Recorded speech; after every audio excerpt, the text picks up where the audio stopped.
Who's participating in this? So Beatrice should be, but I don't know if she's going to flake out on this or not. These guys, and then we really did have 10 guys in here last week. This meeting, as you know, was like Impromptu. Yeah, but we're excited about having it here, so we want to take advantage of it. So everybody, I would say there's probably 4 or 5 people that are excited about watching it live, and then we're all going to be able to replay it. Okay. So they're seeing basically the screen.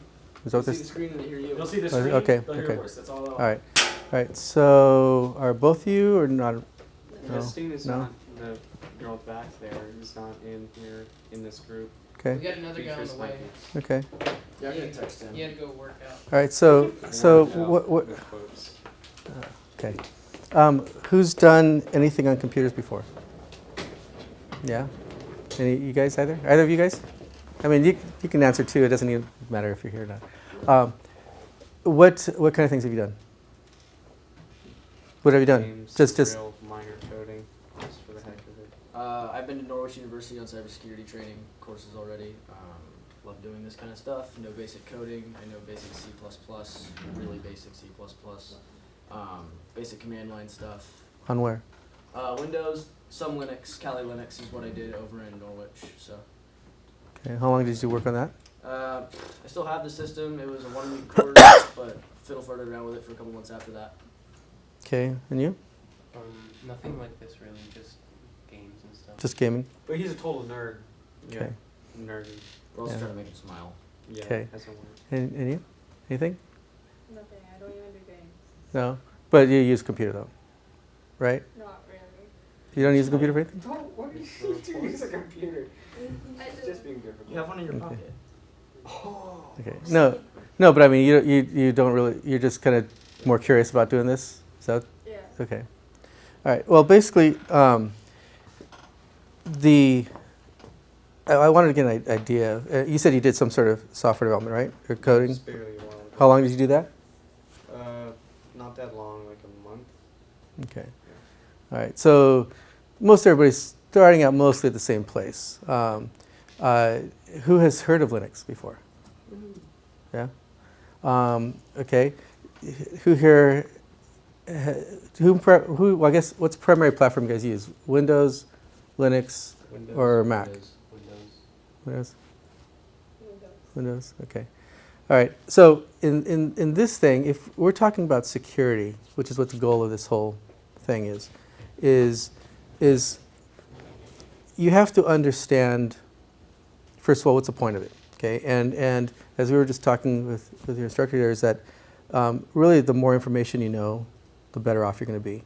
A lot of people, they make the mistake of saying, well, security is just a checklist, and they kind of give people checklists, and they don't expect them really to know a whole lot about it, and they go, okay, check this, check this, check this, check that, and you really don't understand why. And if you do understand why, sometimes it's very little understanding, which is pointless, because as soon as someone changes a tactic, then right there you've broken down. So what I want to do is kind of more or less talk about just the idea of security first. I mean, most of us have, well, I'm sure you guys deal with keys all the time. I don't know if anyone drives here, but you guys at least have keys for your houses and stuff like that, right? And for instance, on a key, if you understand how a key works, then you'll understand why it's made the way it is. I mean, if you guys each have a key, you just bring up any of your keys, and you notice the teeth that are on the keys, right? Well, that's a form of security, right? And I don't know, can you use your whiteboard? Totally, please. Use your good pen. Either of those should work. And I'm not doing this to teach you about locks, but I'm going to give you a principle based on this. When you have a key, and whatever, great key. What each of these, what all these things are doing, the teeth are doing, when they go into a lock, they're actually moving these things called tumblers, or these little pins. Okay. This is not working because the felt is completely chewed up on that. Okay, look like someone just was hungry or something. And so what happens is that these things, as they go in to the lock, it moves these pins up and down. Okay, because up here somewhere, because these pins are all different sizes, but at some point when they're when they're all lined up, they actually line up all together on top. So regardless of how long each pin is, when the right key goes in and it pushes the pins just to the right height, like this one might be longer or whatever, it's actually at the right height. So this is in a cylinder, and this can turn. Otherwise, the pins are sticking up through there, right? Well, in a line, and so far you can't spin it. Okay. So understanding how something like this works, if you saw somebody's key, and their key looked like that, would it be very hard to move the pins? If you stuck a little wire in there, would it be very hard to move the pins to get those to be at the right position to spin the lock, right? It wouldn't be really hard, right? Because you're just pushing in, you just push the pins up or down until you finally feel it can turn, right? Okay, so our security a lot of times is based on super simple principles like that. It's just the more you understand of what's going behind anything we talk about in the future, the near future here, or even today, it's really coming down to something as simple as this. Like for instance, we could use an analogy of saying, well, first of all, you know how we can vary these things. So like the pins don't always have to hit the top; they can actually hit a valley, so that if it's pushed up high, it'll be past that line, and of course then it won't spin also, right? So you can vary, the key manufacturers will vary the keys this way, and they also can vary the spacing of the pins, right? So that way it hits peaks or valleys at different places. That way even a key that looks exactly the same from one lock won't work on another lock, right? And then they have other things like your grooves and stuff that they put here so that it can't fit or whatever. So other aspects that people do to make it more difficult, other than varying the height of the pins, right? They're also, like I said, the valleys. They can change the spacing of it. They can change however many pins there are, right? And the more pins we add, right, and the more different sizes we add, the more complex it is, right? So it becomes harder to actually bounce those pins to get it so that they all happily line up perfectly so we can turn the lock. That's what a locksmith does. When they pick locks, that's what they're doing. They're trying to bounce all those pins just to happen to work in such a way that they can turn that lock. And I'm not going to teach you guys how to break into things, okay? So that's the other thing I'm not going to do. But you still have to understand these basic principles. So, but understand that we can make a lock very, very simple that anyone can still get in. They think there's security, but there really isn't, okay? Or it can make it really complex and make it very hard for even that someone that understands what's going on behind it to make it to still get past it, okay? That's where security, especially computer security, comes in. You're trying to make it as so complex and so difficult that with today's ability, technology, and speed of computers, that it's still difficult to get past whatever that security thing that you've implemented is, because all in principle, everyone understands, and anyone can look up all the techniques and methods of how people are using passwords. People use to prevent access from into a computer, anything like that. So what we're going to try doing is actually helping you guys understand the principles behind it, so you understand how simple it is, so that if something changes, you can adapt easier. Because in these kind of competitions that are going on, and I've seen him where he's had to do this. They try making it very basic initially, the first few competitions, and that's great. But as it proceeds, it's going to get more and more complicated, and they're going to do more and more things that you maybe hadn't thought about. Luckily, this is a controlled environment, and they're going to give us a scope of to what degree it's going to be, what kind of things they're going to break, right, for you guys to find. In the real world, that's not like that at all. The real world, you have to do things entirely different. You still set up all your locks, but then you also have other mechanisms to detect if someone actually made it past a lock, and that you find out they did break in somewhere, and actually what they may have done. Because if you don't know what they did, you have no way of fixing it unless you just by accident fall upon it. Like for instance, I'm sure you guys, who here has like brothers and sisters? Yeah? You don't have brothers and sisters? No? Okay. Do you have? Well, maybe you can see. I'm sure you can relate to this somehow.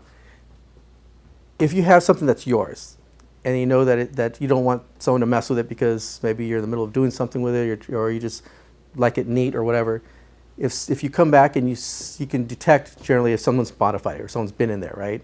like in your room or something. If someone's been in there and they've done something, you know your room so well, you kind of know if someone has changed something, removed something, took something, left something, whatever, right? Okay, so that, there are things, are tools that people will put on computers and servers and such that will allow them to detect what changed.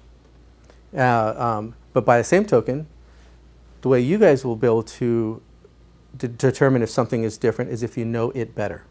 So if you know an environment better, if you know that that chair is always in that place, no matter what, it never moves, and you come into the room and you see it, it's just off a little bit, just because you've been there so much and you've seen it there so many times, you know if it just moves slightly, you'll detect that, right? As opposed to if you've never paid attention to that, you would never know, right?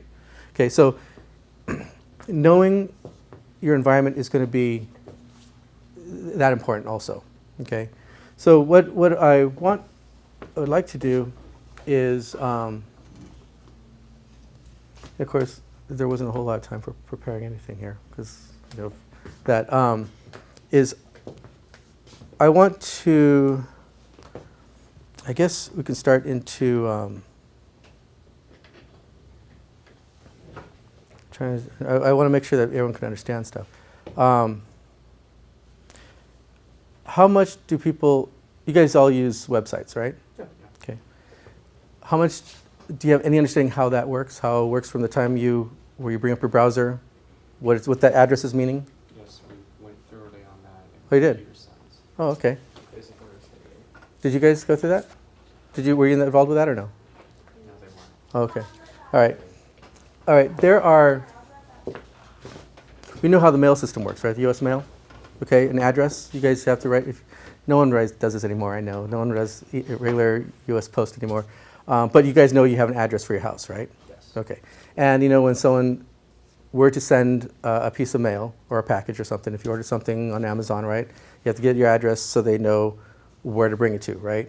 If you live in a complex, you have to give it a little bit more information than that, right? Because an address alone is not enough, right? It just goes to the complex, and of course it wouldn't get to your actual apartment or condo if it didn't have the number, right, for that. And then once it gets to the right building, I don't know how many people are in your family, but to find out it's for you, they have to put your name on it, right? Okay, so communication when it comes to software, the internet, anything like that, is roughly the same thing. We have to know, when they want to send something somewhere, they have to know an address of where that device is at. And then once you're on that device, it still has to figure out what program is that for. Because obviously you're not in the computer, right? So you're using something on the computer to facilitate that communication. So if you're on a browser and you're trying to get to a website, you're typing in a name right now, right? You type in a name, whether it's Amazon.com or whatever you're trying to get to, Facebook, whatever, right? But you'll notice that sometimes there's a number after it, right? You'll see there's a name. Let's see if we can put something like this. Where's something we can use? Trying to think of an example we can use. Anyway, so we'll just say we have something called abc.com. Sometimes you'll see something with a colon and it'll say 80 at the end. Sometimes it'll have some other number. Okay, these numbers will say, I guess, well, let me back up a little bit. When a program runs on a computer and wants to communicate, it has to get an address. It has to know, it gets assigned something so that it can exchange information with another computer somewhere else. And so having, just like the package thing, analogy, just having the address alone of that machine is not enough, right? It has to know how to get to that specific program, right? That's running, that actually it wants to talk to. So it actually is given special numbers like this. And that number actually identifies, here's this particular program running on that computer at that moment in time. And so what happens, for instance, like when you talk to a web server anywhere, doesn't matter if it's Facebook, doesn't matter who it is, okay? The well-known address for typical web interface stuff is 80. So when you want to go to talk to a web, using your web browser to some site, so the address alone, which is the name, translates into an actual physical address. You actually have to tell, it has to know, go to also port 80, or to that, what they refer to as ports, okay? If we didn't do that, it wouldn't do it, the actual browser would do nothing. It would have no way of talking to anybody, okay? But because there's a body out there that said, okay, anyone that wants to run a website, we're going to use port 80 as our address on that actual computer. So you tack that onto your actual address of your computer, and now if you just have your program waiting there, anyone knows how to talk to you. Yeah. Okay. When you see the initial, right now you see in the beginning, you see HTTP in the beginning of the address, right? A lot of times you'll see http:// some name, right? And then possibly that 80 or some other number. This right here tells us what protocol it's doing. So it's saying, how do I talk? Right? So it's like, for instance, what language you're speaking. Right? Because everything has to have some agreed way of talking, because otherwise you can send something, and if someone speaks to you in a different language that you don't know, what do? You do nothing. You're like, okay, just wait for someone to kind of tell you something different, right? So we have a means of talking that we agree upon. So whoever is on one side has to agree upon, and the destination has to agree upon what language are they going to speak once they get to communicate with each other. Okay. And so, like, for instance, when you go to some of the secure websites, you'll see an S on here, right? HTTPS. That tells both sides, okay, we're going to talk a different kind of way, in a secure way. And for that, there's even a well-known address too. It's 443. And see, so the same computer and the same program, in fact, can say, okay, anyone that wants to talk to me on port 80, I'm just going to talk to them in the normal language of HTTPS. If they want to talk in a secure form, it's an encrypted form of talking across the wire, I know if I just listen on 443, that anyone that wants to talk to me is going to be talking in that secure form. Okay, so if we start understanding, part of our addressing scheme is not just the address of the machine itself, but also talking to a machine alone means nothing unless it's talking to a program that's on the machine. It's kind of like someone talking into a room that has nobody in there. It's kind of pointless, right? Nothing's going to happen. But if you're talking to but if one program is always going to be talking to another program to get something done. So any of the tools that we look at, any of the things that we're going to be doing, where it's really going to be about whether someone's allowed to talk to a particular program or not. And people will start doing all kinds of things to, sometimes they'll actually have they'll have a program that's supposed to be running on a computer. So here's computer. Here's program running on it. And what they'll do, some people do when they break in, and a lot of times when they break in, they'll say, you know what, let's see if I can kill that and put their own in their own place.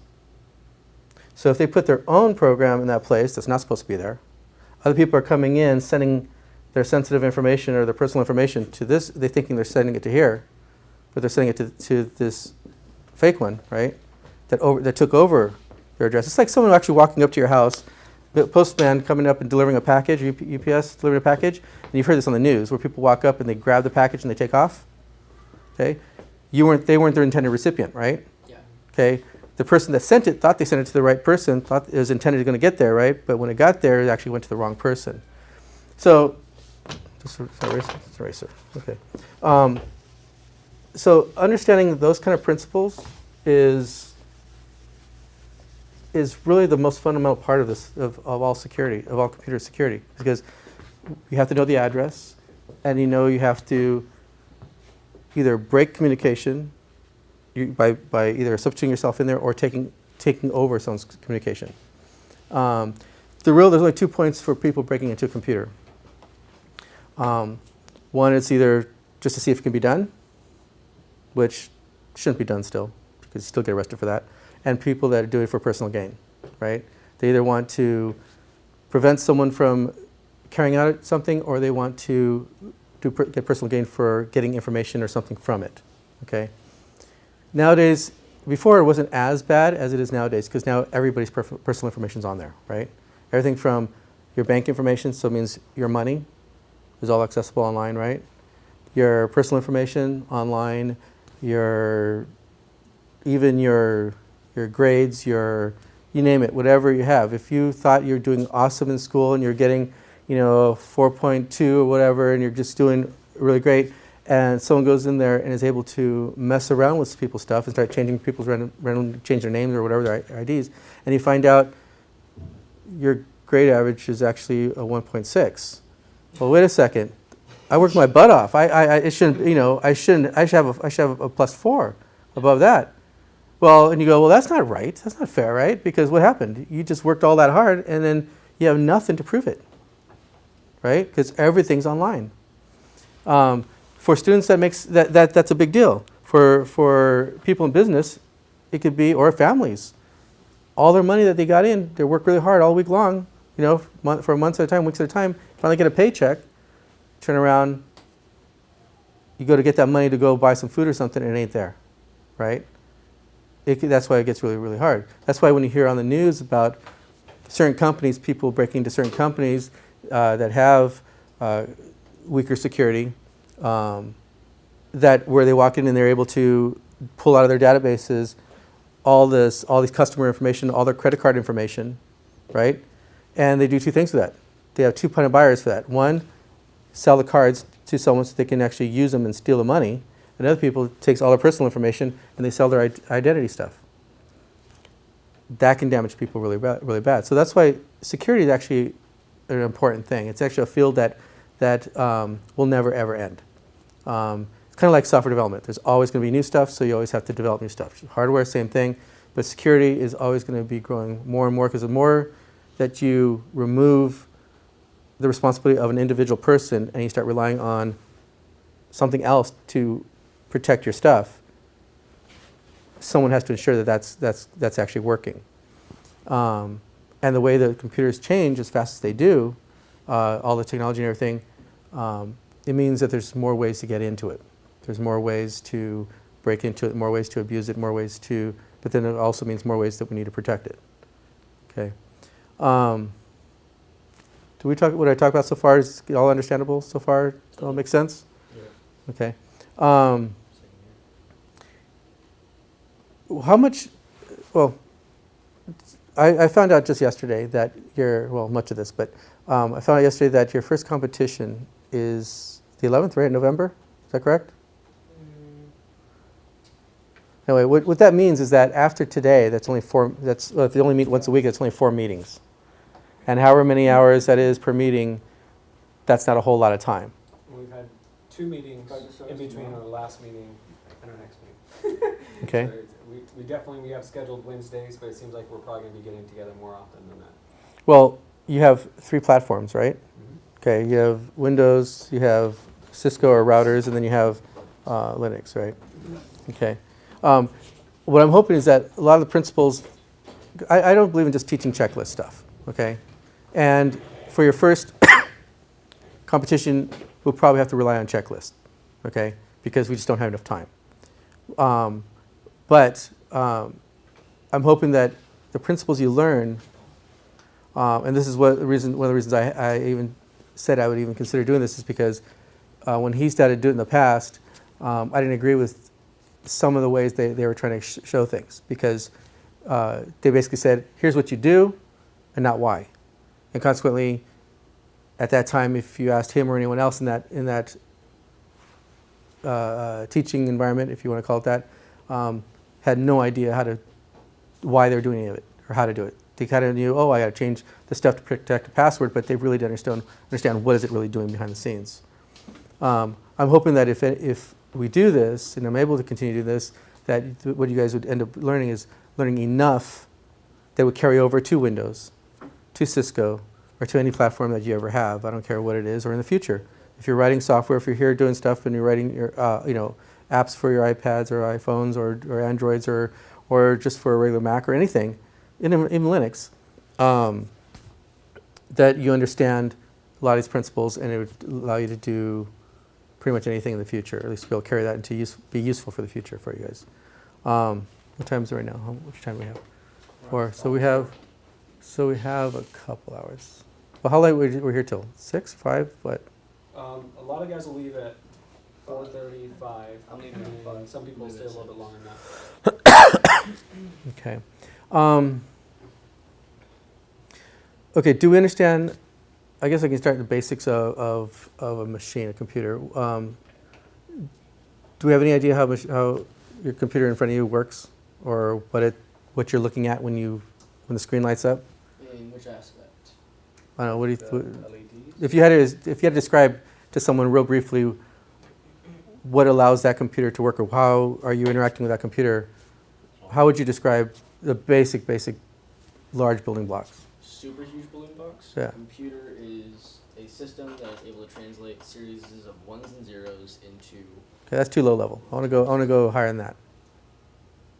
Something simpler than that. Oh, simpler. Simpler than that. Simpler description. Maybe it's simpler. It portrays information that's stored. What's that? Wait, what are you guys talking about? Just asking for what How do if you you had to describe- characterize what the computer was and its basic building blocks, if you could, how would you describe that on a higher level? It has information, then you take it from it. So talk about like binary, right? Like No, I don't want to go that low. I don't want to go that low. He started going that low. talked about that. Okay. Okay. So okay. First of all, we know a computer is just a machine, right? Yeah. It's stupid. Doesn't do anything. So there is, to actually make it useful, it actually has to be running software. Okay. There's the major part of software that's doing most of the work when you turn on a computer is the operating system. Okay. The operating system is basically the engine that lets it take a bunch of input and it kind of just does operations for you, and that's all it does. It really doesn't do anything. It doesn't know how to do anything else. It just does what it's been asked to do. In fact, it doesn't even know how to talk to the hardware, the actual machine itself. There's pieces of it that are added to it so that it talks to that to translate how to talk to the actual hardware. So something like Linux, you can have, and so the core of the operating system is referred to as a kernel, or core, whichever, but normally a kernel. So that's like this, in some operating systems, a really huge piece of software, like on Windows, it takes up your whole computer. On Linux, it's relatively small, but the idea is that this is what does all the work. But it knows how to do nothing else. It doesn't know how to even talk to anything else. But it knows how to do these operations. It knows how to allow multiple things do things at the same time by giving people different other things turns, many things that want to do things to get their little time to do their stuff, and so it manages all that kind of stuff. But in its basics, though, it doesn't know how to do anything. So, but this kernel is so important that if anything happens to it, nothing works, right? So if something that it relies upon changes, it's not going to work. If it itself changes, it's not going to work. Most of the time, people don't modify that, can't modify that, but then other times that does happen. That's a whole other type of security issue, but it does happen. So we have the kernel. The way it talks to the hardware, the way it knows how to talk to the screen, knows how to talk to the keyboard, and the way it knows how to understand the information that it's given to it are what are called drivers. Okay, so drivers are little pieces of software that actually let that know how to actually talk to the physical hardware. So that's why you'll see something like Linux where it can work on so many different machines, the different pieces of hardware, because it has the different kind of drivers that the manufacturers have given it. So you can have a Linux kernel working in an Android device. You can have it on even a Mac. You can have it on what would normally be a PC type box platform. Is this kernel can pretty much stay intact. If the same processor below that actually translates the ones and zeros, it can actually go on any of these devices. But the way it knows how to talk to those devices, it uses these little pieces of software to actually say, okay, I want to read from this hard drive, for instance. It doesn't know anything about the hard drives, but it talks to the little driver, and the driver goes, okay, here you go, here's your data, here's what you wanted. And so now, how do people talk to the kernel? Well, the way people talk to the kernel, actually they never really do. What they do is they're talking to a program actually going to do something for you, right? Like a web browser, it's going to do something for you. There's later on we're going to talk about shell access and things like that. Those are all other programs. But the way that those programs do are basically, they're the user interface. They're basically like the driver almost, if you think of it that way, of letting that software talk to the person, or the person knows how to talk in our language and our ways of doing it to talk to it.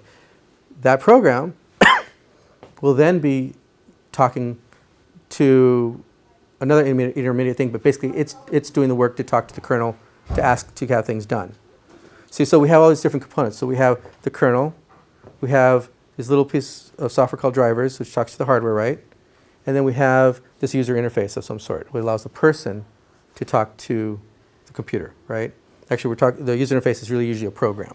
So like even your Windows environment, like you see on a Mac or on Linux or on Windows, that whole thing, it's referred to as your window manager. And all it's doing is just putting a pretty picture up on screen, has a bunch of little icons it can manage, and knows that when you click on an icon, it then says, okay, I want to run that program, a particular program. And that program runs. And then when that program's running, it's actually using that interface, that user interface, to then show you buttons, show you text boxes, right? Show you whatever, so that you can give it information. So if we understand that, so everything comes down to just a program, right? Everything that represents a person or an action is really being done by a program. And so those are the resources you're protecting. You want to protect all these different things. If someone breaks in and they change a driver, modify a driver, they can bring down your whole system, right? And so part of this is I'm trying to have you guys understand some of these pieces because I didn't have really any time to kind of put together any kind of thing to display or show you guys, because he's such a wonderful organizer. Huh? No, I don't want to throw him on the bus too many times. He just needs a few times. So, like, I think he's saying that some of you guys want to write software, right? Actually, is that something you're actively doing now, or? So the AP Computer Science class, we're doing 2 auxiliary things this year. We're doing the class, and then we're doing CyberPatriot, which starts now. And then once we get to the programming unit, which starts second semester, we're going to do the... Oh, okay. Yeah. So they're not there yet. Okay. Yeah. All right. All right. So what I guess we have to do is get you guys familiar with these concepts and the operating system. What I'm hoping is that you guys will erase all your computers and install Linux on all your computers. No, I can't do that. No, but you can. You can. What we're going to do is that we'll have what's called a virtual machine or a VM, which is, again, just another piece of software that pretends it's a computer, that it's your whole computer, and allows another operating system to run inside of that. And are we installing VM Player on it for everybody? Or is that going to be here or for where? The VM Player is free. It's not. Yeah, it is. You know, it should be running Linux. It's free on Linux. Okay. Well, if you have Windows, we can do a number of different things too. You can bring VM's free on PC. Huh? It is free on Windows. The VirtualBox also is free. So anyway, by some mechanism,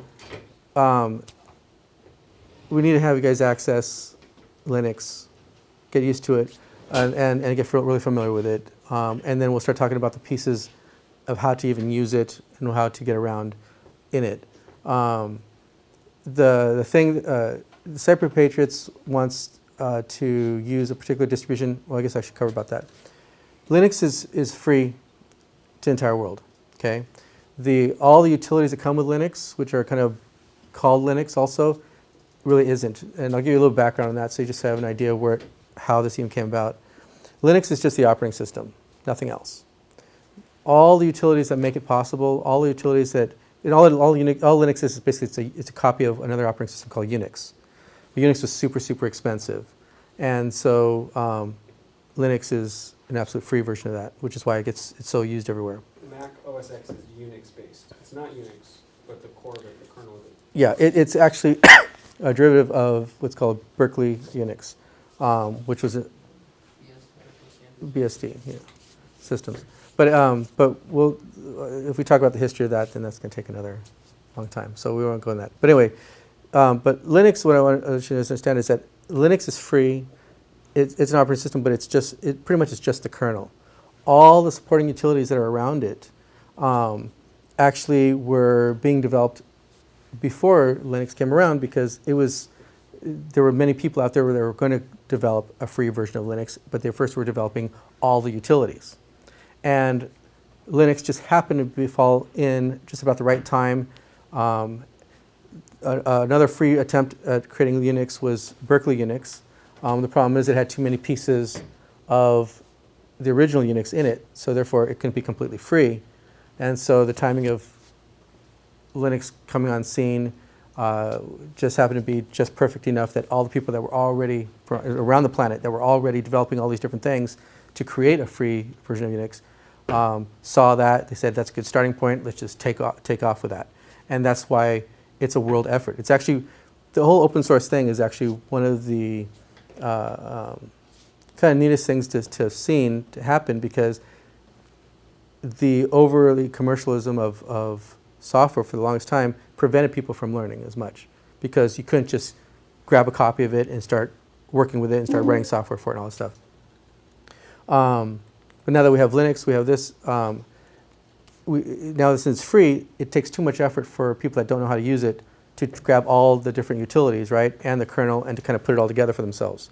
So companies came around, different companies popped up that started doing that for people. They actually would bundle all those utilities and the kernel and actually make a functional system, and so that people won't have to figure out how to do it themselves, even though all the pieces are free. And so then you came up with things like companies like Red Hat, which does Red Hat and Fedora. You have a number of other distributions, from Ubuntu to Debian to, I mean, there's tons and tons of them.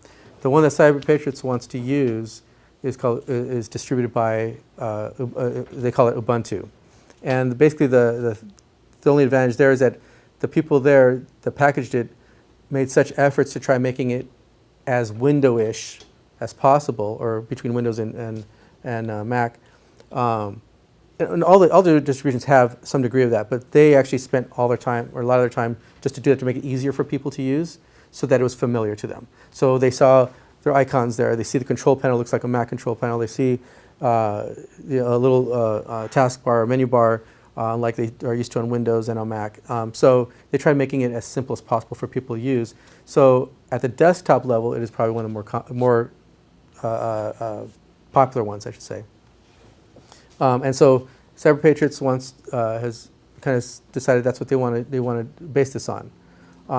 So we're going to spend a lot of time just bringing it up, learning how to run things on it, how to look at things on there, and then we'll start looking at what kind of things you need to be checking as we get into the more detailed stuff. So who said you used Linux before? You? Both of you? And you? Linux or no? You ever used Linux before? Okay. All right. How much of Linux do you know? Do you know command line stuff, or?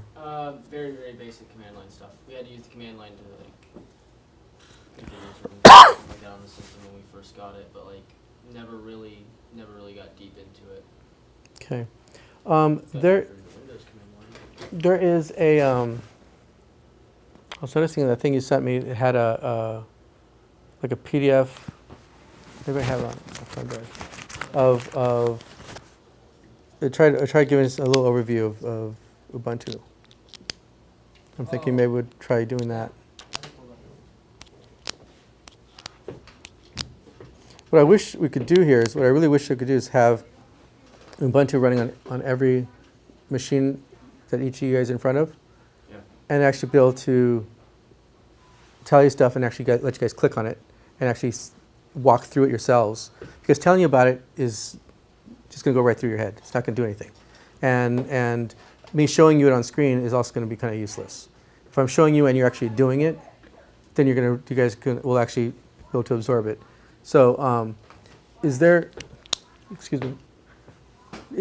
any chance of us bringing up Linux on a VM, at least for next time? Do we not have it on No, but I like to do it. I like to have everybody Yeah, have so have we access. started a conversation about if we needed to site license it. Well, Linux is free, so We just have to have a way to virtualize it. um, So- there should be either VirtualBox. I thought there's a free version of VMware. And VMware. the only virtualization offered is VMware, which I think costs $79, and Parallels, which I know costs $79. And we can site license it for cheaper than that, and we can do that. I just need to know what route I need to go, if I need to talk to IT or if I need to talk to my superintendent. But by hopefully Wednesday, we can have an answer to that. Getting the software on here is not going to be a problem. We just need to figure out the licensing. Okay. If I find a free version of VM, then we can do that We can too. send it to him. We have that Glip account. As soon as we get it posted there, we'll get it on here real quick. All right. All right. So let's have Alfonso show at least what Ubuntu looks like. Can you bring that up on screen? Yeah, can you get the lights? Hey, welcome to the party. Nope. Where's it? Where's it at? Up there. You just need the front lights. You want to do this, Paul? Oh, no, I'm talking. Oh, not this long wall. Do you want to show this? I guess we can do that. But hold on. Let's stop for 1 second here first. Where's it? This light switch? Yeah. Okay. Just like one or the other one. Okay. All right. And okay. So I want to ask the person that just got here. What kind of want to ask you guys too, as far as any prior experience with, or what's your current experience with computers, or Linux, or anything, or what do you do? What have you done with computers? I haven't had any experience with Linux yet. At home, I use a Mac, and I've used that for I don't know how many years. Good. I've done a little bit with Windows, but not a whole lot. Okay. Have you done anything beyond just using regular programs? Have you tried kind of messing with command line stuff? Have you looked at writing programs, any kind of thing like that? Not very seriously, no. Okay. Okay. All right. Let's see what we have up here, because I don't. Okay.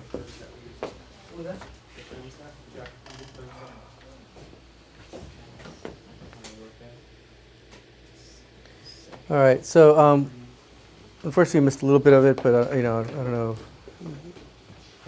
Do here. So Ubuntu, where's that? You want that presentation? Yeah, let's just see what it looks like. Hopefully next time will be a little bit more structured and a little bit more more preparation, so you guys actually can do stuff, and as opposed to just talking about stuff. Okay, so this is, I guess, what someone put together, part of the program before, and I'll see if it's going to help you guys at all. We talked about what Linux is. You guys all know it's an operating system. You know it's free. Do you guys understand what I meant by there's multiple distributions? These companies that just... multiple flavors? Yeah, basically, there's multiple companies out there that kind of bundle it up for you and make it easy to install, kind of thing. And then they maintain, if there's problems, they try fixing the problems, and they try making it easier, basically, for people to use it. And so Ubuntu is the one, again, the particular package that they want to use. The one I use, and most customers I've seen use for their servers, is usually based off Fedora or the supported commercial version, which is Red Hat. Let's see here. We talked about this a little bit.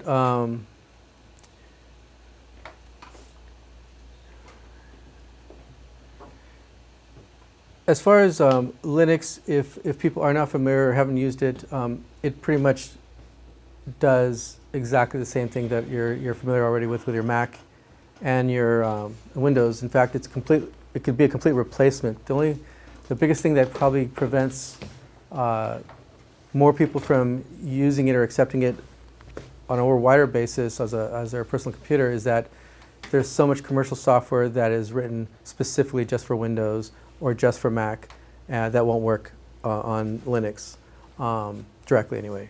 But for the most part, anything you do on any of those operating systems can be used on that, on Linux itself. Let's see it. Kernel, we talked about the kernel a little bit. Oh, how about that? It actually has a picture of this. We're talking about right now how we had the kernel, how it's the major portion of software, right? That runs your machine. On this right here, they're talking about they're showing something called a shell, right? You see on the screen there? Let me see up on here, right before the user. That is only one type of user interface. The one you guys are most familiar with is the GUI or graphical user interface, right? Shell is another interface, but again, all of those are just programs. And we'll talk about the shell quite a bit because that's where I think most of our work is going to be in.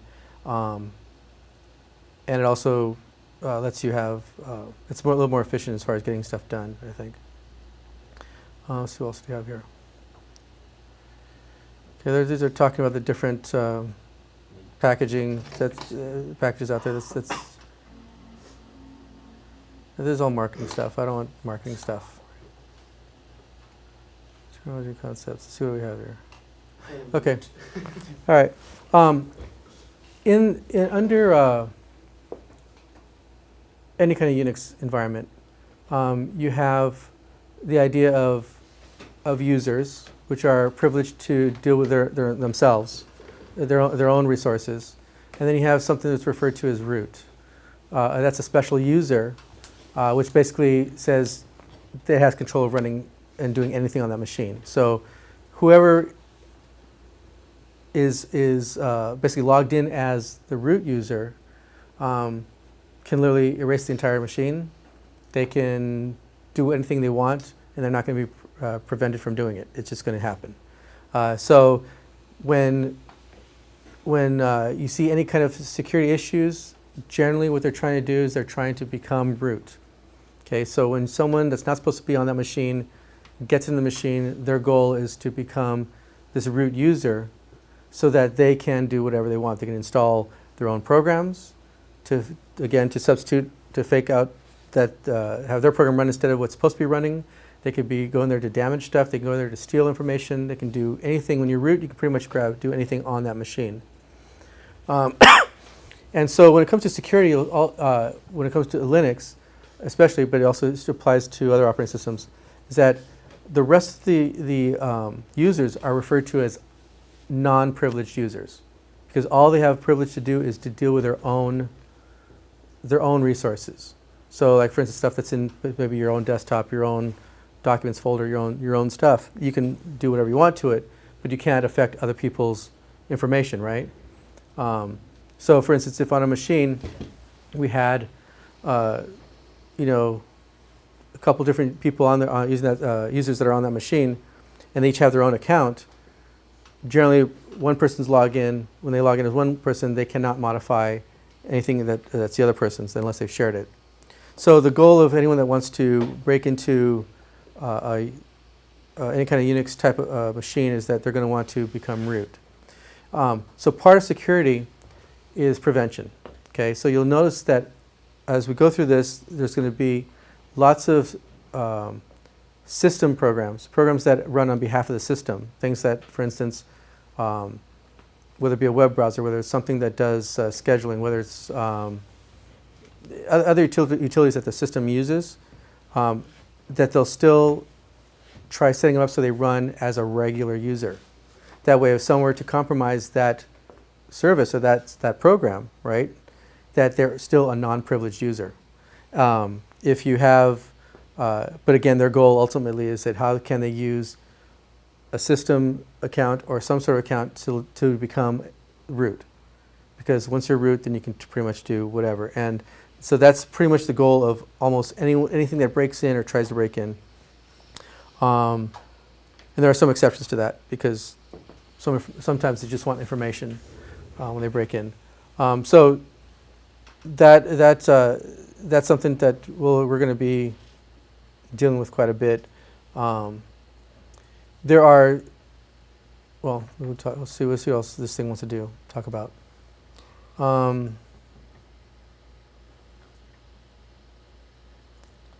Yeah. This is all just managed silly stuff.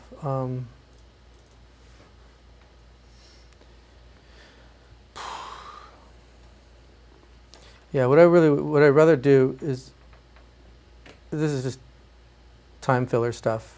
This really doesn't, okay, we can talk about that once you have access to the machine.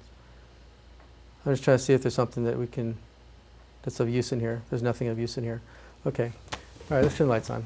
I thought there's going to have something of talk about something useful.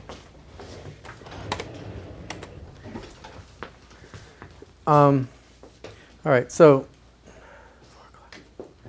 I have no way for you guys to access anything. Just do it up here. But watching does nothing. I really want everyone doing stuff. Okay, you'll be learning commands like this, like the little PDF thing there. Try doing it.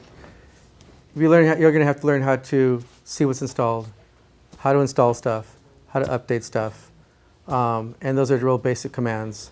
The more important thing is going to be to understand how things are put together. Like for instance, when you update a password, where does the system keep track of that password? Because obviously if someone can get to that password, they can do something about it, right? If you're going to have to learn an editor, because some way to edit files, because when you're on the system and you have to do this, you have to be able to change those files. Now, if you have access to a graphical interface, well, then that's easy because you bring up something like Notepad or whatever that you're familiar with, and you can do that. But in the real world, that's not the case. Generally, you're not on a GUI. Generally, you're connecting remotely, and you're going into you're in a shell, and you have these command line a visual editor. Yes. You're speaking of sudo, correct? Not yet. Sudo, that's different. That actually means substitute user, do something as a different user. Actually, SU is there's a command called SU, which says substitute user, so you can actually become a different user. For that, you have to know their password. Sudo means do something as a substituted user, as a different user. And so that there's that. Using something like sudo, you can also say, I want to become root for a moment. Okay. So that you can install stuff or do things that need privileges on the machine. And we'll go through that kind of stuff. But for instance, I don't know if you guys have access or can do stuff at home or not. But if you guys can get on a Linux machine and learn things like, there's something called VI or Vim, and that's a non-graphical interface editor. And the reason I suggest that is that because that's going to be almost everywhere. And you won't always have access to the graphical interface. For this part of the thing, you probably will most of the time. And you can get away with that for the beginning, but I'd say as we move forward, I would say start now and try to start learning an editor. And I would say VI or Vim is one that's probably going to be available on every platform. It's very, very basic. If we had it here, I'd walk everybody through stuff. If we had, actually, you know what? We do. We have a Mac. Mac is running a form of Unix called BSD Unix. In fact, do they all have their own accounts on these machines? Yeah, these are accounts for this purpose. For this. Do they have their own individual accounts? Depending on what class they're in, each class has an account. So Yeah, we have a CyberPatriot. Yeah, we're all on a CyberPatriot account. It's Okay. independent to each computer. And each computer says, okay, that's fine. Okay, it's perfect. Let's go ahead and do that. Okay, so there's something on these computers, and you'll find also on Linux and everything else. Anything Unix-based we'll refer to as terminal. Okay, the terminal program basically is command line interface. It's basically something where people type text, and that's your commands instead of clicking on pictures, which is graphical interface or icons, right? Go ahead and if you bring up terminal, if you can bring that, you can search. You can click on the search and bring up terminal. The little search in the upper right-hand corner, the little magnifying glass. If you see a magnifying glass upper right-hand corner, click on that if you don't have it up already. Command-based terminal. And then just type TR. Did you get that or no? Okay, so if you click on the little magnifying glass up there, type TERM. not that complicated. TERM. It's literally the You'll find it. giant button in the middle. Okay, right there. Just hit enter. Okay. and then you can maximize that. You can bring that up. So go ahead and maximize that because that's what we're probably gonna sit in. Just hit the green little plus or whatever, and it'll maximize it or whichever. Okay. All right. So I'll bring this up so I can see what the heck you guys are seeing, and then I can tell you things.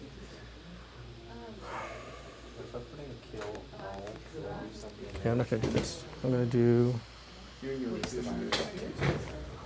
do this because I gotta be able to see you guys. Oh, that's doing that. Yeah, that's just mirroring. Yeah. I think if you go Command Tab though, it'll take you back over to. Yeah, I don't want to interfere with it. So that's good. Wake up that computer. Our password is top 20 for CyberPatriot.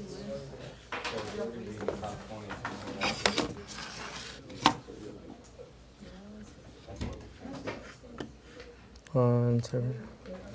Top 20? Yep, no caps. 20 or 20? 20. Okay.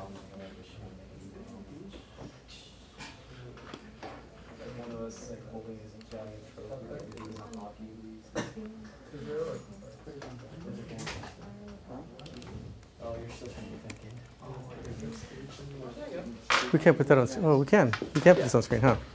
Is it sharing the whole screen? We can just Is this whole? If it shares, is it sharing the whole screen up there? No, it's just over here.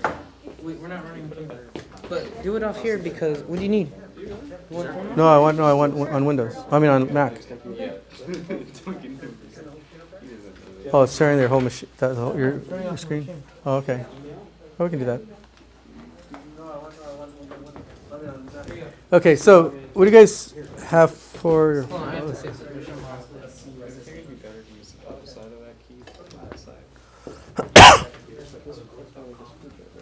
Okay, so what do you guys? Hold on, I have to fix something. Which one? This is the problem. Thank you. I'm fixing it. Oh, there you go. I don't like green. I like it. I don't care if you like it. There you go. I fixed it.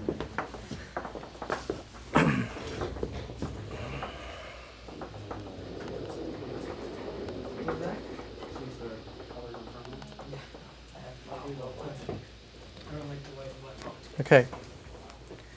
You can see this here. Going to kill the lights. Oh, you can't. You can't do. You don't have half lights, huh? All right, fine. All right. So I checked your, I think yours down up there. Oh, yeah, you want this one, airplane. I wanted that originally, but that's fine. Okay. All right. So now a prompt. The terminal is again. It's a user interface that's text based. Okay.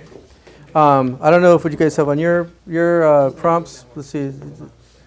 Okay, so it'll have the machine name plus probably user's name that's logged in, right? Yeah. Okay.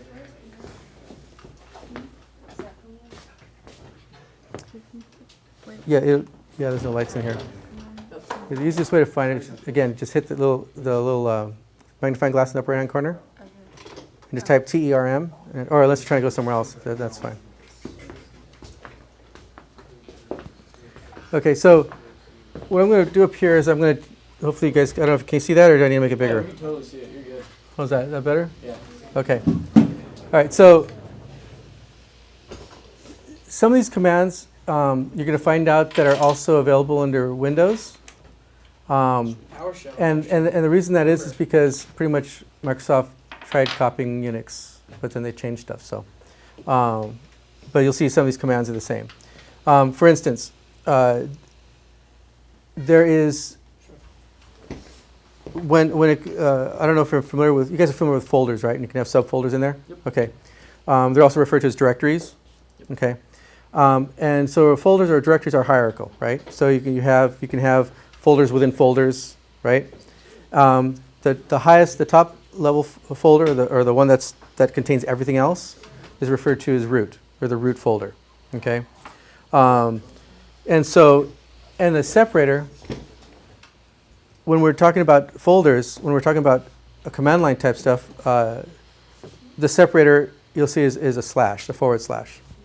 So for instance, if I wanted to refer to the root directory, it would actually just be a / like that, right? And folder names are actually their actual names. So for instance, if we do something, I'll give you a command real quickly right here, type pwd, hit enter. Okay. Up here to explain it, and then you guys can explain it down there, you'll see that it returned, in this case, users / then ARAIV, right? What that's saying is that off the root directory, which is the leading slash right here, that there was a folder called users, okay? And underneath that folder, there's another folder called ARAIV. On yours, it's probably different, right? You have something that probably says users, then CyberPatriot. Then CyberPatriots, okay. So what that tells you the directory or folder you're in is that you're in the CyberPatriot folder that's within the folder called users, which is in the root, okay? Does that make sense? You guys understand that, right? I don't know, again, who knows all this stuff already and who doesn't, so that's what I'm trying to go over this, huh? Folder array of like the user inside the folder user. Right, so for instance, Like that's a hierarchy. you're right. So if I'm down here and you guys, I don't expect you to do this right now, but if you see, and let's do this something simpler. Okay, in this list right here, you see right here this users. Okay, that is actually a folder, right? If I want to go look inside folders, and we'll do this in just a moment, but you don't have to type this in just yet. Oops. Under users, in this case, there's 4 other folders. One of them happens to be called ARIV, and yours says CyberPatriot. So again, if you hit the PWD, if you hit PWD, it shows you the current directory. What PWD means means print working directory. That's the directory you're working out of, in other words. Okay, and we're going to be learning a lot of these commands because to move around, you guys got to know this stuff. And so, like for instance, so now let's say we want to do something here. Let's see here. Let's see what else I have here. Okay, go ahead and type ls and hit enter. And I don't know if you see anything comparable to that I already have on screen or not. It's a bit different. Yeah, that's why I wish I was logged in as the same as you guys, because then you guys could see exactly the same thing. But you see a list of things. Well, that's a list of the contents of that directory that you're in, or that folder that you're in. Yeah, the only Okay. difference is that our list is sideways. Yeah, ours just go across the screen. It just prints this way instead of going. Oh, because it's wide. Okay, well, I'll show you how to do that. Type ls space -1. That's awesome. Okay? So what I have to understand, that you understand, is the way programs are set up on user or the command line interface. They almost all of them follow this format. They'll have the command. They'll have what are called options, right? How to modify the command, and then other arguments that it might need. So, for instance, if you were saying I wanted to list the contents of a folder, right? You could say ls space and then the folder name. Okay, so ls is short for list. So for in this case, if I wanted to print list desktop, I could say ls desktop. And actually, no, I shouldn't do it that way. Hold on, you don't need all that. ls. Returns absolutely nothing. You have nothing on your desktop? There's nothing on our desktop. Okay, so then how about, let's see what else. I don't think there's anything in these. Since they're brand Okay, all right, well then let's do this. Actually, let's see, let's try new. So something. it's create. We can do that. Okay, so let's actually do this. We're going to make a directory, okay? Cool. So if you're in the same directory and you haven't moved anywhere else and you haven't done anything, are you following along, or yes or no, or? I'm trying. Oh, okay. I just want to make sure. I don't want to have you guys get behind. So you're doing what we're doing up there? Yeah, I'm Okay, trying. awesome. How If did you want, clear it all the way back up to the top again? what's that? How did you like clear it all the way back to the top? Type word clear. Go ahead and make yours larger so you can see better. Oh, I'm completely lost. I'm just gonna watch her do that. Oh, well, we haven't done anything yet, so I'm just want to see if where everybody's at. We can bring that. Just hit the green plus, and you can do it that way, probably. There you go. Okay, and if it's too small, if you can do this. Let me show you. I'll show you here. You hit Apple and the plus. It actually makes it bigger, so you can actually see things better if it's too small. Okay, if for those that can't see very close, unless you don't want to put your face right up on the monitor, you can hold the command and hit the plus while you're holding command down, and it'll make it bigger, so you can actually get a little more, just get the font bigger. But if you make it too big, of course, then you won't be able to fit anything. Yeah, it made my text start at the bottom. Can I fix that? So all the text starts at the bottom, scrolls upward. I thought it. Oh, okay. Okay. Yeah, just if you clear it, that means there's nothing to display, and so it starts from the top. Okay, so is everybody at that? We're all logged You in? want us to clear it? Oh, no, you don't have to, but that they wanted to do that. Are you set up too? Are you good? You have command prompt kind of thing? Okay. All right. Have you done work in that before? Have you worked in that? Okay. All right, so we're going to just try some commands here, so to try to see if you guys can learn some things here.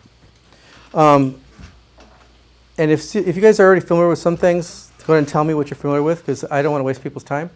You know, okay.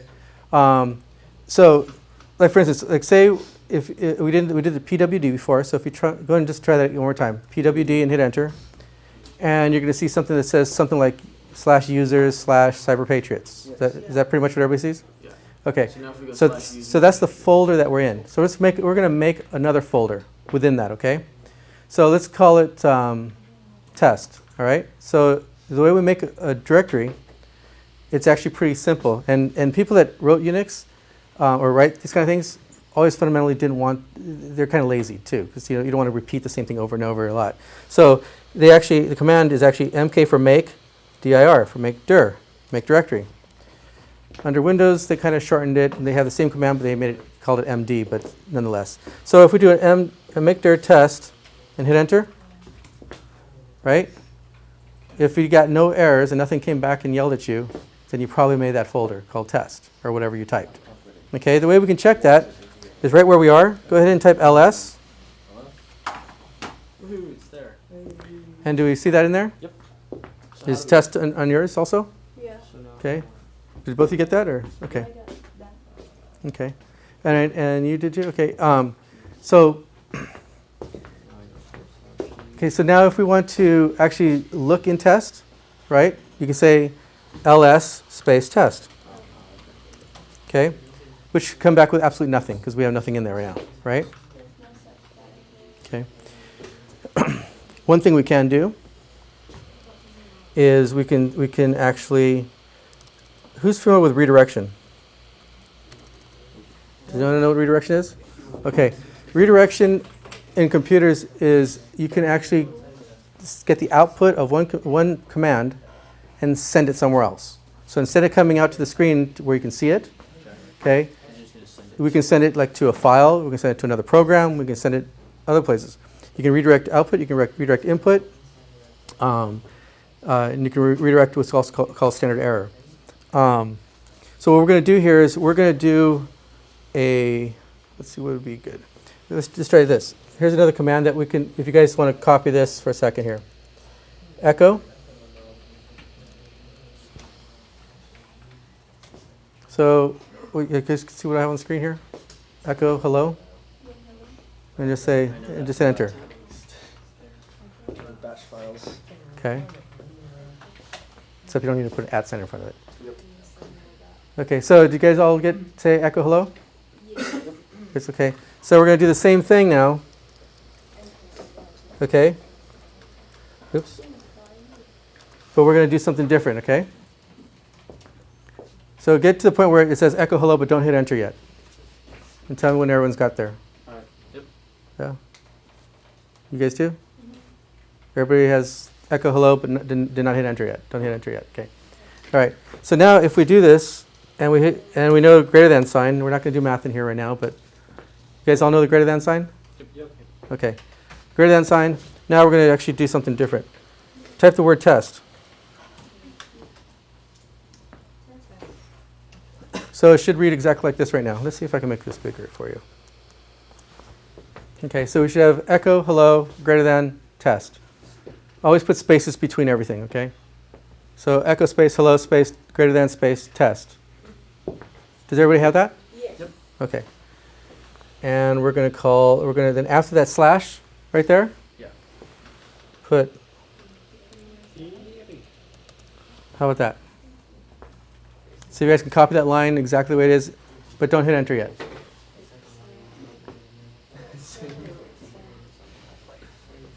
Okay, do you guys have that back there? Yep. I don't know if they do. You have that too? You have that also? Do you guys have that by chance? Okay.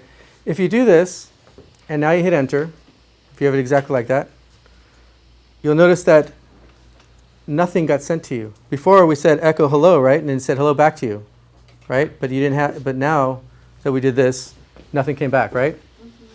Okay. So now if we do ls of test, if we list the test folder, right, and hit enter, we see that we just created a file in that folder. And guess what's in that file? Hello. Okay.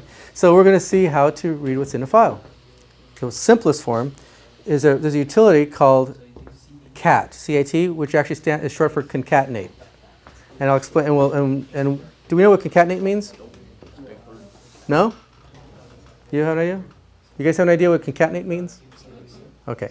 Concatenate means to, if you have something, you can add it to the end of something else, and then you can keep adding stuff to the end. So when you concatenate things together, it's actually adding them together. So for instance, I said if I have the letters A and B and I want to concatenate F and G, I'll have C, A, F, or A, B. If I start at C, A, it just adds the other ones to the end. And we'll actually do that in a minute here so you can see what that is.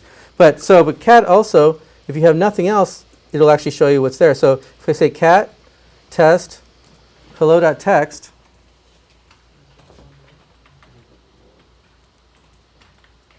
and tell me when you guys all get there. Okay. Did you say cat space text? Remember, we made a folder. Do you guys have that same folder? Yeah. Oh, yeah, you spelled it with an E instead of the O on the end. Oh. Okay. Okay. So now go ahead and hit enter once you have that. And what's it say? Hello. Okay. So what we did is we had sent the echo, when we ran the echo command, right? We said echo the word hello. We sent that. Instead of coming back to us on the screen, when we had the greater than sign, that actually, we did something called redirection. We directed standard out, is what it's referred to, the standard output, to the file name we named. And the file name we gave it was, we told the folder name, right? Followed by the actual file name that we wanted to actually send that output into. Okay, so now if we did, we're going to do one more thing. Okay, go back. Wait, how do you do that? Well, no, don't rely on that because that doesn't work everywhere. I wouldn't do that. How about this? Say echo there. Actually, better yet. This is more proper. There. Okay, can we put that echo world like that without hitting enter?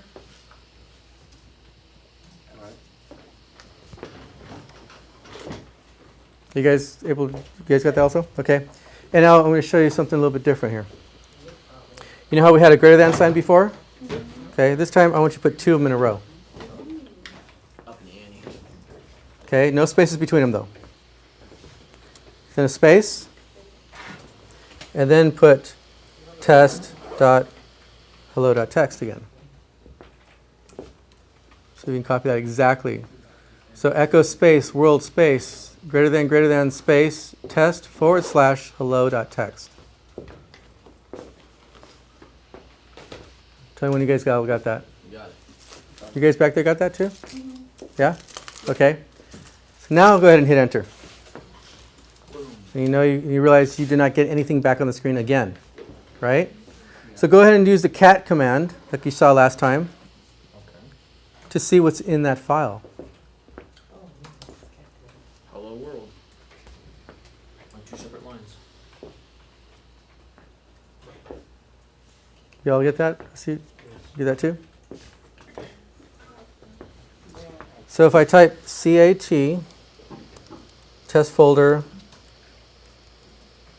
So cat basically means add this to this folder. no actually, but we're going to, I'll explain what we just did right now. Okay. Yes.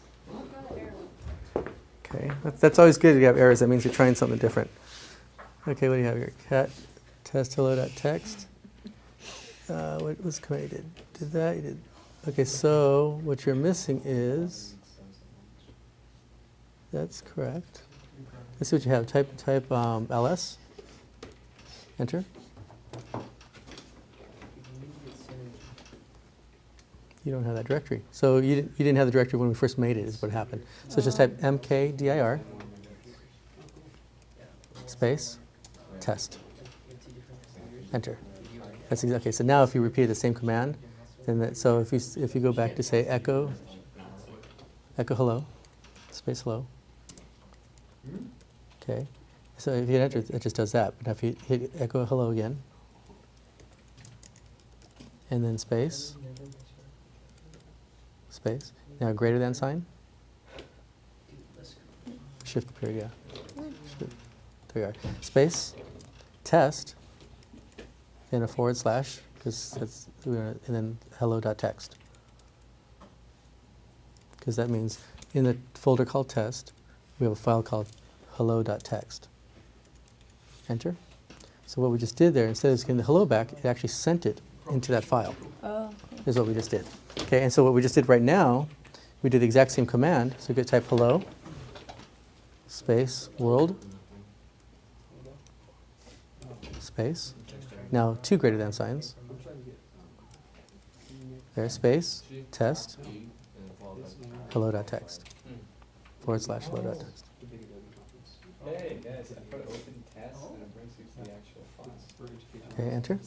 See, oh, you forgot to put hello. I'm sorry, echo. Let's say echo hello. Not hello world, but echo world. So do the same thing, but use echo instead of the word hello. I thought you were supposed to participate. He is supposed to be. It was not following directions. He always thinks he's an exception. Be careful of that. Be careful of that. Okay, so. We won. All right, so what we just did, when you saw the 2 greater than signs, first greater than sign by itself, we saw that it sent what normally was sent out to us, right? When we used it, it actually sent that instead into that file. Okay. When we did this, the second command where we say echo world, the 2 greater than, double greater than, actually means append. Means whatever you send out, add it to the end of that file. So could we do that multiple times and just have a bunch of worlds following? Yes, exactly. So that append, that's how actually log files are done a lot of times. A lot of times people say, they want to, instead of just echoing out to one thing, they'll actually echo a status, another status, another status, and they'll just keep using the append, That makes sense. and it just keeps adding to the end, right? And then you just see the sequence of things that have happened Oh somewhere. wait, so you don't have to go like next time I don't have to do 3 greater than signs? No. I just gotta do 2 again? Double greater than is actually interpreted to mean send the output to that file, but add it to the end of that file. Okay. Now, someone brought up about cat file, about cat, the command, whether because it was, if that was the reason it did it. Concatenate, actually, I'll show you what concatenate actually does, or cat does. So you know how we just did cat of test hello? Okay, let's go ahead and do that. If we can type that in, and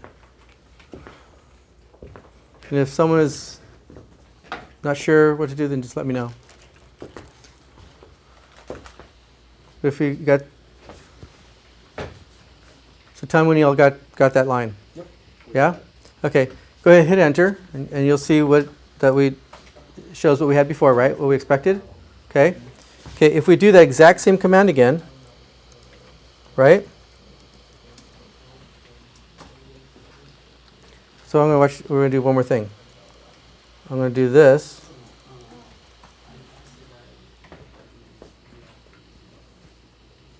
So we're actually putting in that twice. We're listing that file name twice. So we are saying cat space test / hello.text space text test / hello.text. You guys all have that? Yeah. Okay, and hit enter. Oh, well, what? Did it twice. what it did is that it actually concatenated the two things we get on the command line together, the two files. So it said, take the contents of one file, spit it out, then go to the next contents of the file and spit it out right afterward. Okay? Does that make sense? So Does everybody understand what happened? Just happened? Yes. still slightly confused. So cat Okay. is just telling it to run, It's telling it to show everything. show in that everything in file. that thing, and then by separating it by a space, it's going to run the next thing, and then It's going to get, so if we had two separate files, let's do this. If we say echo, I don't know, let's see something else. Say another word. Okay.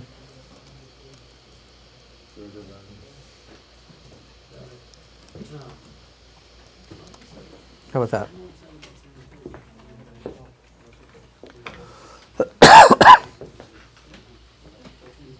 and then do the concatenate again. You go hit enter first on that. And then let's try this. Try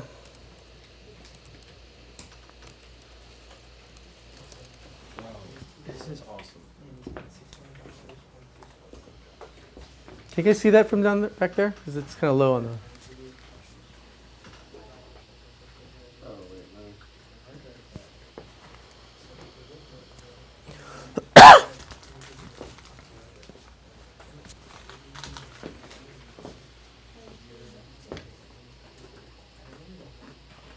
You guys got that also? Yeah? Okay. And go ahead and hit enter on that and tell me if you understand what just happened.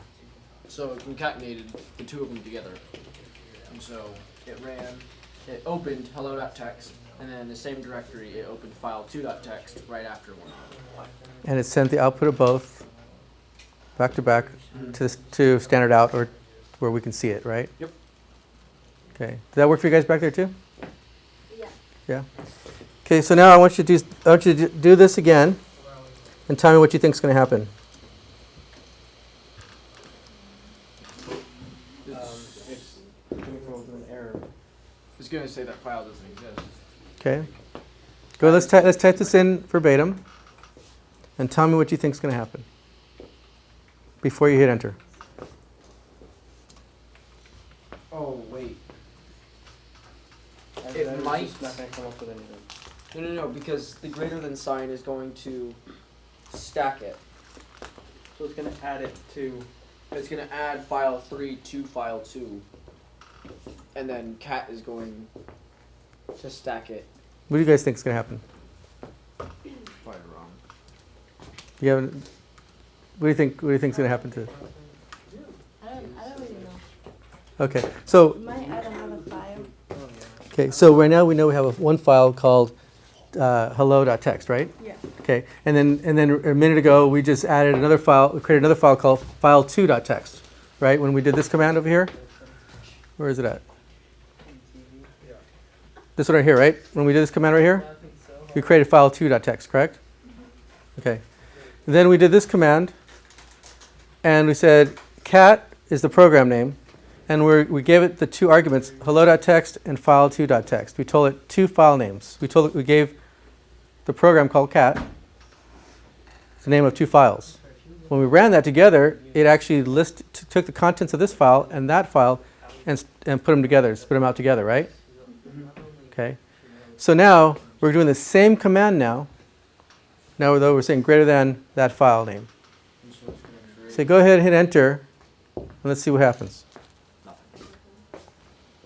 See, that's what's great about computers. Sometimes you think nothing just happened, and yet something did. Okay, so now if we type this, what do you think is going to come back when you... No, sorry, wrong thing. I did the wrong thing, sorry. That. So it says cat space test / file3.txt.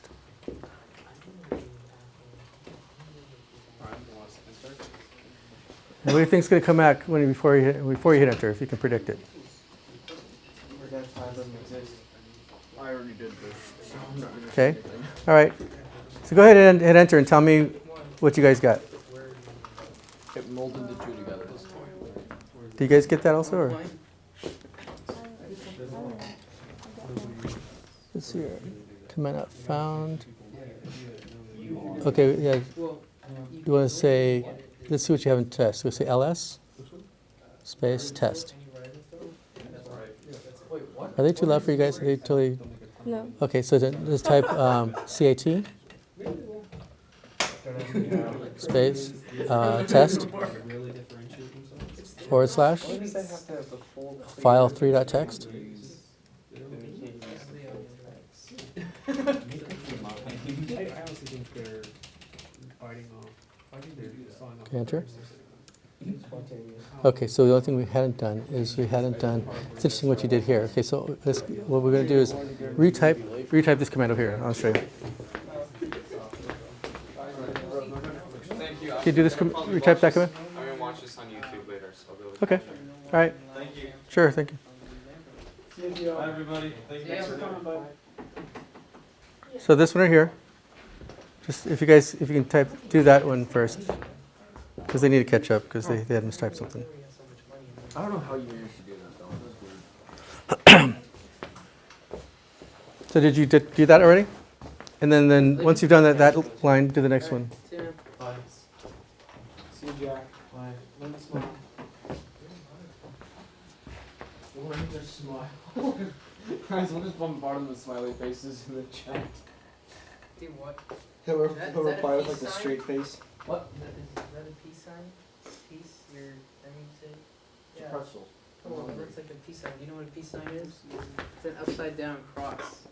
So It's a resemble. Okay, so back in the day. no such file. Okay, so what do we do? Oh, because we put a space there. That's why. Oh. So you're going to do the same thing without the space. So, I'll explain. Spaces matter. Okay. Hey, why are you distracting? Why are you distracting?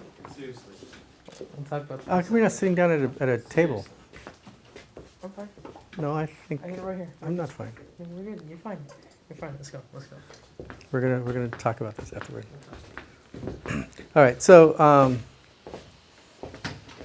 I don't know if I was waiting to see if they got it back there. Or did you confuse them? Did you get that? After all, or no? Perfect. Okay. Okay. Perfect. Oh, wait. I have. Oh, because you put a dot. That's why. So that's fine. So let's do this here. Oh, okay. You can have those. You get it right? Okay. Yes. Oh, yeah. Okay, so what we're You doing, haven't done the last. So type tab /file. and you did do this? Okay, great. So if we did a cat of test of file 3, right? We have nothing. Why? See what you do. Okay, this is what you did. So what we had to do here is actually put like that. So if we had done that, right, then what it did is it actually takes the contents of here and the contents here. Cat is a program that says whatever's in here, spit it out to in here, and then follow it by whatever's in here. So you're just concatenating. You're basically you're putting them together. Okay. And so now if you did test file 3, now you see that it has contents of both of those files. Okay. All right. So now,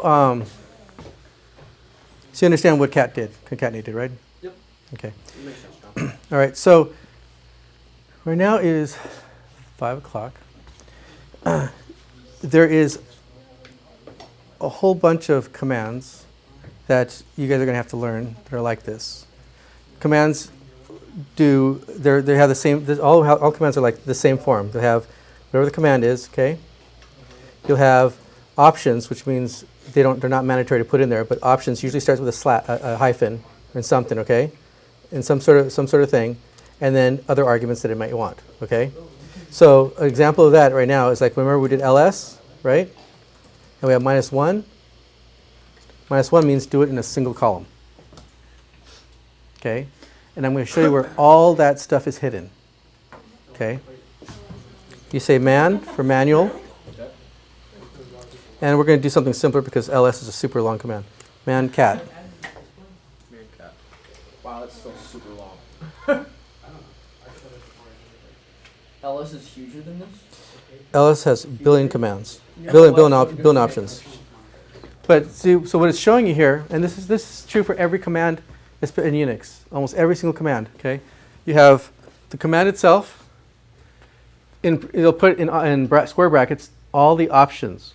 Okay, which means these are optional things that can modify its behavior, and then the arguments that it wants. So in this case, it says 1 or more files, or 0 or more files, because the brackets mean optional also. So it's saying that the options are B, E, N, S. They could be any one of those things. So for instance, right here, minus B means number of the non-blank lines. If we have, like for instance, I'll do another one. Let's go back here. Let's take man of echo. Oops. Oh, that is man echo. Whoa, what? That's click end? What did I do? M-A-N. Hit Q. Remember how someone pointed out that when we said echo, hello, and then echo world, it was echo, and then on a separate line, it was world, right? Okay, that's because automatically when you say echo, it actually puts what's called a new line or a line feed at the end of your whatever you put. Okay, so we had hello and then a new line, which means bring it down to the next line. Okay, echo can be given an option called -n. So if you do that, it will not put an end of line and what it sends out. So if you say echo -n space hello, go ahead and type that in and see what happens. So You Q, hit the Q, say echo -n hello, and watch what happens when you hit enter. oh wow, okay. That's weird. It didn't add an end of line. So it just said whatever's right there, that's your prompt just added right to it, right? So if I say echo -n hello, right? Let's call this file 4, whatever. Right? And then follow that with the next command of, what's going on here?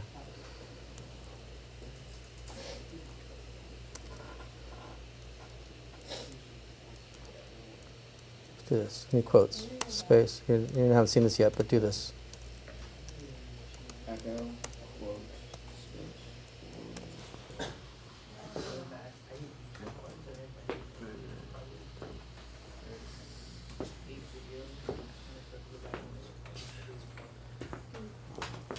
Are you keeping up to it? Yeah? How do you go back to that? These are my. Did that screen? Oh, hey, Q. I'm sorry. Right there, Q. Very good. Very good.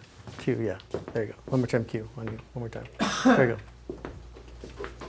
So again, if the two commands we gave it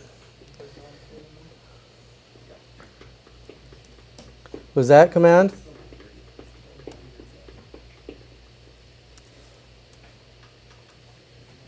wait. Sorry. I'm changing what we're doing here. I mistyped something. That's what I want you to do. Okay. So type echo -n. Okay, hello. so let's do these two lines right here. Just these two right here. You guys retype this. Alfonso, they should be fine. Huh? Just I just want Evan to type these two lines. I know that translation is difficult. What do you say?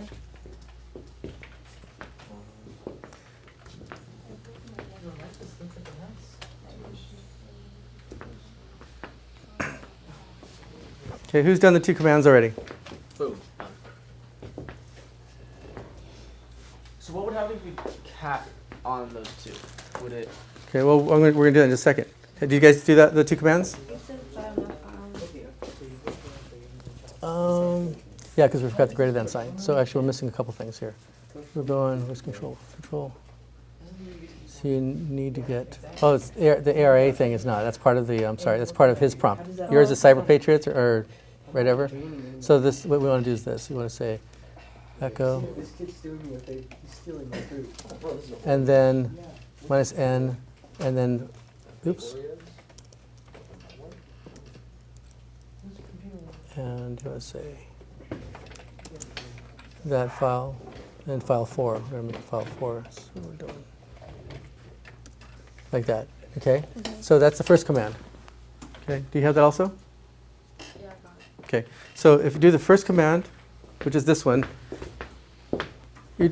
to remind you, you're doing everything after the $sign. So this from here back is its prompt. So just go that one and then followed by this one. And spaces matter. So here you have a quote, a space, and the word world, another quote. Something's falling. You guys all did that? Okay. So now, if you've done this, type cat test file 4.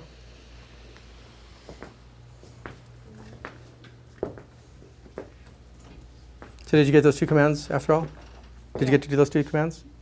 Yeah, I think I did. Let's see. Okay. Yeah, the only thing you forgot was, oops. Okay. You forgot that. So you do that, and then you had to do the second command, which is this one right here. So that one, and there you go, do that one, right? So now you're up to speed. Could you imagine if that was like the sole focus of your virus just going? Okay, so now let's go ahead and type what's on the screen right now. Where it says cat space test / file 4.txt. You guys did that yet? Okay. Yeah. What did you guys get back? Does it look what's on screen? Yeah. World. So I'm betting that you said, is there a space between them? Okay, so what you didn't do is you didn't do this first part. This line right here. So echo minus space minus n space hello greater than test / file 4.txt. Oh, what the heck? I hit question mark instead of. Yeah. So if you repeat those 2 commands on top and do that third command, you should get that same output. Hello world? Hello space world, right? Did you get the same? No, I got hello world. Yeah, that's correct. Oh. And yours got the same? Yeah. Now if I go. So so all we've demonstrated right now is, all I was showing you is that the echo command, like when we were looking at the man pages before, echo is a program, okay? The -n is an option. It says change my behavior, okay? And then the last thing after that is the file we're sending it to. So what we did is the first command says send the word hello out, but don't put a new line. Don't put a carriage return at the end. Like when you're typing something, you hit enter to go to the next line. Okay, that -n says don't do that. And then when we did it with the second command, where we have quote space world, it said, okay, put that space in there. We did not put the -n this time, so it put a new line on the end of that, right? A carriage return on the end of that. So it should read hello, then the second part says space world, and then it would have been a new line, right? Or carriage return. So is that what you guys got? Yep. Yeah? I redid it and it looks like it just overwrote it and then wrote hello world. Yeah, correct. Very good. So I just showing you that just so you can understand there's options. There are lots and lots and lots of commands that we're going to have to learn. And just by doing them over and over and over, then you guys will get more familiar with them and you'll feel better about that. And in fact, I would probably say if you have a way, let me think here. I'm trying to think if you have a way to do this even from home. You guys all have Macs? What do you guys have? Windows I have and a Mac. You have what? Windows and you? Sorry, Mac? Whoever has a Mac can do this because we're doing it on a Mac, right? We're doing the same thing as on a Mac. Whoever has Windows can do similar things, but it's not going to be the same. They don't have like a server they have access to, do they? Find like a Like- Mac-based server, any type of server. A Linux, a Unix, Mac, We anything? have servers on this campus. We're actually trying, I know it sounds like the same thing I said before, to get a couple little pieces of hardware, physical things that they could use, but we Okay. don't have something that this lab has access to. Okay. So what we could do is, I would assume everybody has net access, right? Yeah. Okay. Boring. Why is this black? What I guess we could do is I could try setting up a temporary account on a machine somewhere. Let me think. Because basically what I would like you to do is I want you to be able to log in somewhere, you get connected somewhere, anytime, day or night, and actually practice this stuff. And actually start learning this stuff. Because there's going to be, I need you guys to be familiar with this kind of things because we're going to have to actually start looking at contents of files to see if they're configured correctly. Which means I also need to have you learn how to even modify a file and edit it, okay, if we don't have a graphical interface. And because sometimes the graphical interfaces get corrupted. Sometimes you're locked out from them. So a command line interface like this is usually really a lot faster, and you almost have guaranteed access to it. Because I'm sure you all know how to use Notepad and things like that, so I'm not going to teach you how to use Notepad because that's pretty silly. Let's see if we can do something interesting. Okay, so let's do something. We're going to type cd. It's a new command, cd space test. Okay?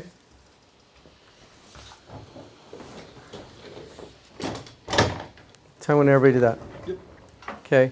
What cd means, it means change directory. So we're changing into that directory that we created earlier called test. Okay? If we type ls right there, then we should see the list of files. Or if we, like before, did ls space -1, we'll see a list of those files in that folder or in that directory.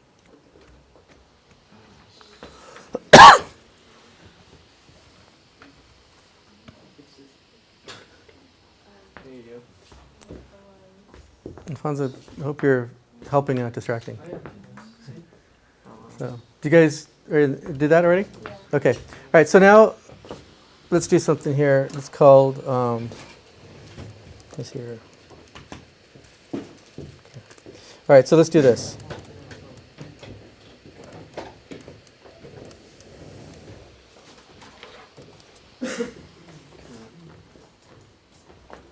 So we're putting the same file name 5 times, right?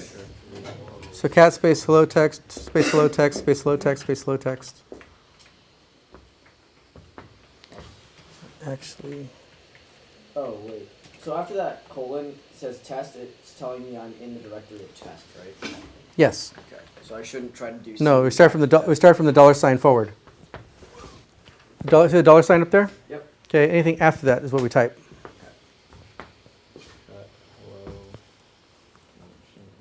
Just do H tab. Wait, is it E?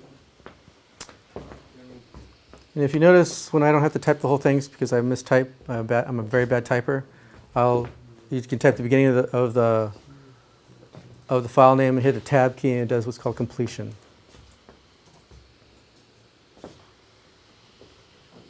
H, then tab.